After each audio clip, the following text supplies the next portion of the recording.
വൈവിധ്യങ്ങൾ നിറഞ്ഞ മണ്ണാണ് പട്ടം കോളനിയുടേത്. വിവിധ ജാതി മതസ്ഥർ ഒരുമയോടെ കഴിയുന്ന മണ്ണ്. കേരളത്തിലെ മറ്റൊരു മേഖലയ്ക്കും അവകാശപ്പെടാനാവാത്ത രാഷ്ട്രീയ ഐക്യവും ഇവിടുണ്ട്. കേരളത്തിലുള്ള രാഷ്ട്രീയ പാർട്ടികളെല്ലാം തന്നെ ഇവിടെ പ്രവർത്തിക്കുന്നു. പക്ഷേ യാതൊരുവിധ രാഷ്ട്രീയ സംഘർഷങ്ങളും ഇല്ലാത്തതാണ് പട്ടം കോളനിയുടെ ഒരുമ.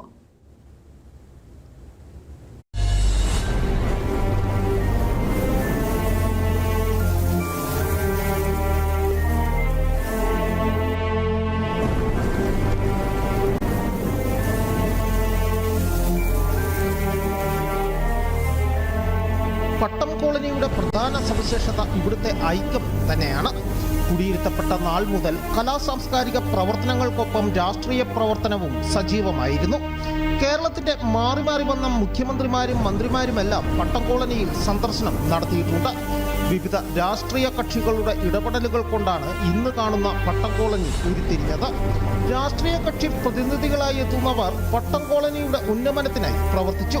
ഇനിയും ഒത്തൊരുമയോടുകൂടിയുള്ള പ്രവർത്തനങ്ങൾ ഉണ്ടാകുമെന്നാണ് ഇവർ പറയുന്നത്.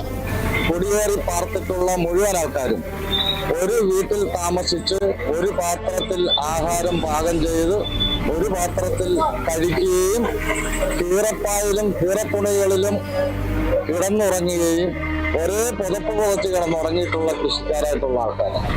അങ്ങനെയുള്ളവർക്ക് അവരുടെ പിന്തുണക്കാരാണ് ഇപ്പം ഞങ്ങളെ പോലുള്ള ഈ കാലഘട്ടത്തിലുള്ള രണ്ടാം തലമുറയിൽ പഠിപ്പിച്ചിട്ടുള്ള ആൾക്കാർ.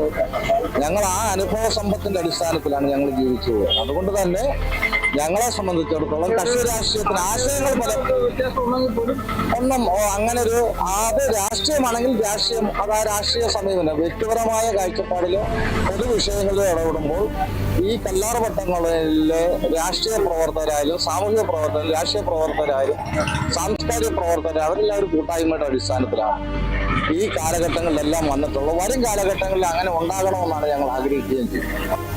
അതെ, പട്ടം കോളനി ഒരു കൂട്ടം ആളുകൾ തിങ്ങിപ്പാർക്കുന്ന ഒരു മേഖല മാത്രമല്ല, ഒത്തൊരുമയുടെയും സഹവർത്തിത്വത്തിന്റെയും പ്രതീകം കൂടിയാണ്. News bureau, Udumbanchola.